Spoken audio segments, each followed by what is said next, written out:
Question है भूमि के एक बिंदु से जो मीनार के 5 बिंदु से 30 मीटर की दूरी पर है, मीनार के शिखर का उन्नयन कोण 30 डिग्री है, मीनार की ऊंचाई ज्ञात कीजिए। तो मान लीजिए बेटा मैंने इसका आपको डायग्राम बना लिया है, ए और बी, ये तो भूमि होगी, इसमें एक बिंदु है यहाँ पे, इस बिंदु, तो भूमि पे एक बिंदु से जो बिंदु ये मीनार है, बीसी क्या है आपका मीनार, मीनार के 5 बिंदु से कितना दूरी पे है 30 मीटर। ये तो क्या है वो जो बिंदु है ना, वो मीनार के 5 बिंदु से यानी बी से यानी जड़ से कितना दूरी पे है 30 मीटर वो बिंदु है। इस बिंदु से इस मीनार के शिखर, तो मीनार का शिखर कब हुआ, मीनार का शिखर ये है, तो इस बिंदु से मीनार के शिखर का उन्नयन कोण जो है कितने डिग्री का होता है 30 डिग्री का। दे दिया, यानी आपको एंगल दे दिया और आपको भुजा दे दी, तो हमने पूरा सवाल पढ़ लिया, हमने एंगल, हमसे वो कह रहा है कि मीनार की ऊंचाई ज्ञात कीजिए। तो इसको मुझे बताइए मीनार की ऊंचाई है क्या, मीनार की ऊंचाई कौन है, मीनार की ऊंचाई कौन है, अरे मीनार कौन है, मीनार है आपका बीसी, तो मीनार की ऊंचाई कौन है बीसी। तो हमने ज्ञात क्या करना है बीसी। अच्छा आपको एंगल दिया हुआ है, थीटा दिया हुआ है ना, तो थीटा के सामने वाली भुजा क्या होती है लंब, यानी बीसी क्या आपका लंब है और एबी क्या आपका आधार है, और थीटा दिया हुआ 30। तो मैंने आपसे बोला कि चाहे कोई भी सवाल आ जाए, आपने बीसी निकालना है, इसमें यानी लंब निकालना है, और आधार दिया है और थीटा दिया हुआ है, तो थीटा आधार और लंब, क्योंकि ये तीन चीजें यूज हो रही है, लंब निकालना है, आधार दिया हुआ है और थीटा दिया हुआ है, एक भुजा दी है।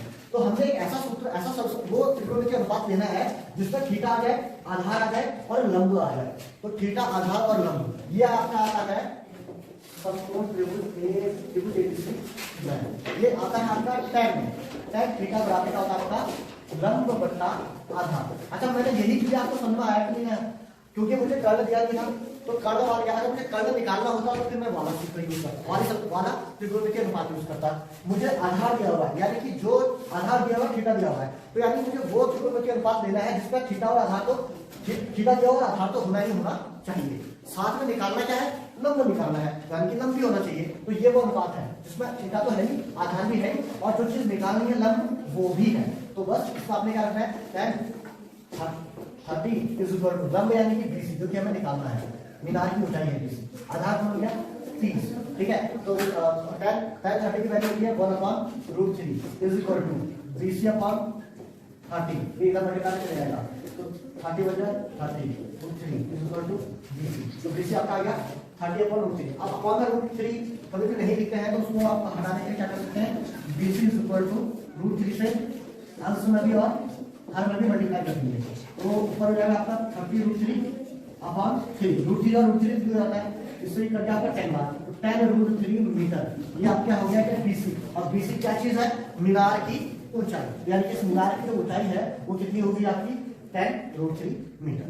बहुत आसान सवाल है, बस हमें सिर्फ यही देखना है कि हमें कौन सा वाला त्रिकोणमितीय अनुपात यूज करना है, और कौन सा वाला यूज करना है जिसमें जो चीजें दी हुई हो वो तो हुई हो और जो निकालनी है वो भी हो। तो थीटा दिया हुआ है, यहाँ भी है, आधार दिया हुआ है और निकालना कौन है बीसी यानी लंब, वो भी है, तो हमने वो यूज कर लिया।